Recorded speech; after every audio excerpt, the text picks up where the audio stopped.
ஆன்மீக நண்பர்களே, இன்ஃபோகிங் மோகன் யூடியூப் சேனல் சார்பாக உங்களை மனதார வரவேற்கின்றோம். தினமும் ஒரு ஆன்மீக தகவல்களை இந்த இன்ஃபோகிங் மோகன் யூடியூப் சேனலில் பதிவிட்டு வரோம். நீங்கள் உங்களுடைய உறவினர்கள், நண்பர்கள், பழக்கமானவர்கள், தெரிந்தவர்கள் எல்லாத்துக்கும் இந்த சேனலை தெரியப்படுத்தி சப்ஸ்கிரைப் செய்து வைத்துக் கொள்ளுமாறு அன்புடன் கேட்டுக்கொள்கிறோம்.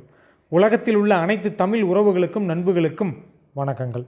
இன்று நம்ம அச்சய திருதியைன்னா என்ன, பலராம ஜெயந்தி அப்படின்னா என்ன அப்படிங்கிறத பற்றி தெளிவாகவும் விளக்கமாகவும் பார்க்கலாம். அச்சய திருதியை அப்படிங்கிறது ஒரு இந்து பண்டிகை. இது செல்வம் மற்றும் நல்ல அதிர்ஷ்டம் கொண்டு வருவதாக கருதப்படுது. பலராம ஜெயந்தி அப்படிங்கிறது கிருஷ்ணரின் சகோதரரான பலராமனின் பிறந்த நாளை குறிக்கக்கூடிய ஒரு இந்து பண்டிகையாகும். சில இடங்களில் பலராம ஜெயந்தி அச்சய திருதியை நாளில் தான் கொண்டாடப்படுது. சில இடங்களில் பலராம ஜெயந்திங்கிறது அச்சய திருதியை நாளில் தான் கொண்டாடப்படுது. அச்சய திருதியைங்கிறது மங்களகரமான ஒரு நாளாக கருதப்படுது. குறிப்பாக செல்வம் மற்றும் அதிர்ஷ்டம் சார்ந்த செயல்களுக்காக இந்த நாள் கொண்டாடப்படுது. இந்த நாளில் தங்கம் வாங்குவது மிகவும் மங்களகரமானதாக கருதப்படுது.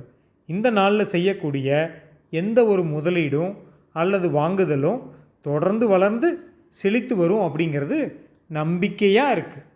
அச்சய திருதை இந்த வருடம் ஏப்ரல் 29 2020 அன்று மாலை 5:31 மணிக்கு தொடங்கி ஏப்ரல் 30 இன்று மதியம் 2:12 மணி வரைக்கும் இருக்குது. அச்சய திருதியை இந்த நாட்களில் கொண்டாடப்படுது. பலராம ஜெயந்தி கிருஷ்ணருடைய மூத்த சகோதரரான பலராமன் பிறந்தநாளை குறிக்கக்கூடிய ஒரு பண்டிகையாகும். சில பகுதிகளில் பலராம ஜெயந்தி அச்சய திருதியை நாளில் கொண்டாடப்படுது. மற்ற பகுதிகளில் மக்கள் ஸ்வர்ண பூர்ணிமா அன்று பலராம ஜெயந்தியை கொண்டாடுறாங்க. பக்தர்கள் கடவுளுக்காக படைக்கப்பட்ட போக் கூட தயார் செய்து பின்னர் குடும்பத்தினருடன், நண்பர்கள் மற்றும் அண்டை வீட்டாருடன் அனைவரும் புனித உணவாக விநியோகிக்கிறாங்க. விஷ்ணு பரசுராமராக அவதாரம் எடுத்த நாள் தான் இந்த நாள். இதுவும் பலராமர் பிறந்த நாளுன்னு சொல்லலாம்.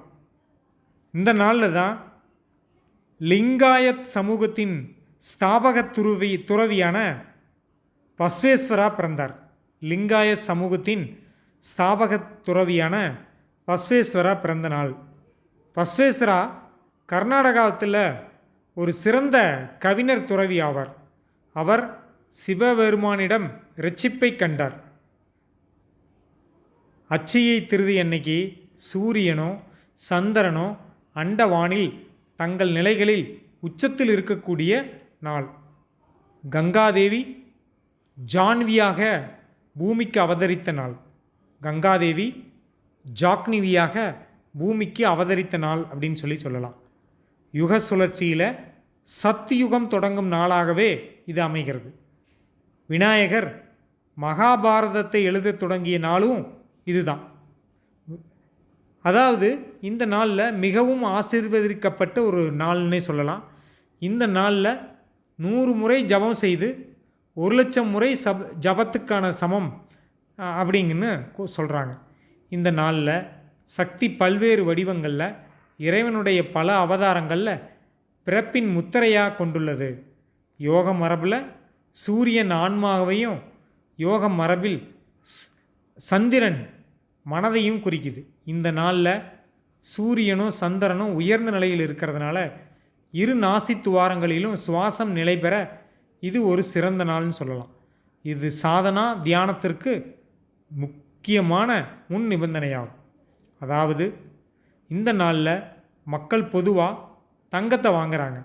ஏன்னா பொருள் சார்ந்த மனநிலையுடன் அது 1000 முறை திரும்ப திரும்ப வரும் என்று அவர்கள் நம்புகிறாங்க. இந்த நாள் அற்புதமான பொருள் சார்ந்த தேடல்களில் வீணடிக்க வேண்டிய நாள் கிடையாது. மாறா ஆன்மீக தேடல்களுக்கு முழுமையாக அர்ப்பணிக்கப்பட்ட நாள் அப்படின்னு சொல்லலாம். கலியுகத்தில் நாம் அனைவரும் சமாளிக்க மிகவும் பரபரப்பான நாள் அப்படின்னே சொல்லலாம். இந்த நாளை வீணாக்காமல் அனைவரும் ஒவ்வொரு நாளும் சிறிய பகுதியை தியானத்துக்காக அர்ப்பணிக்க முடிஞ்சிங்கன்னா அது தனிப்பட்ட உங்களுடைய வீட்டில் அமைதியும் பெரிய அளவில் உங்களுடைய உலக அமைதியும் உங்களுடைய மன அமைதியும் கிடைச்சி நீங்கள் நீண்ட தூரம் பயணிக்க முடியும்.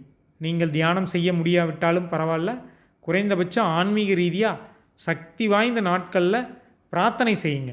அதாவது தொழில்நுட்ப ரீதியாக ஏப்ரல் மாதம் அட்சய திருதி வந்திருக்கணும். ஆனால் சிவபெருமானின் ஒளி நம் அனைவரின் மீதும் பிரகாசிக்கட்டும். நண்பர்களே, இப்பொழுது அட்சய திருதியை மற்றும் பலராம ஜெயந்தியை பற்றிய சில அரிதான புகைப்படங்களை பார்க்கலாம்.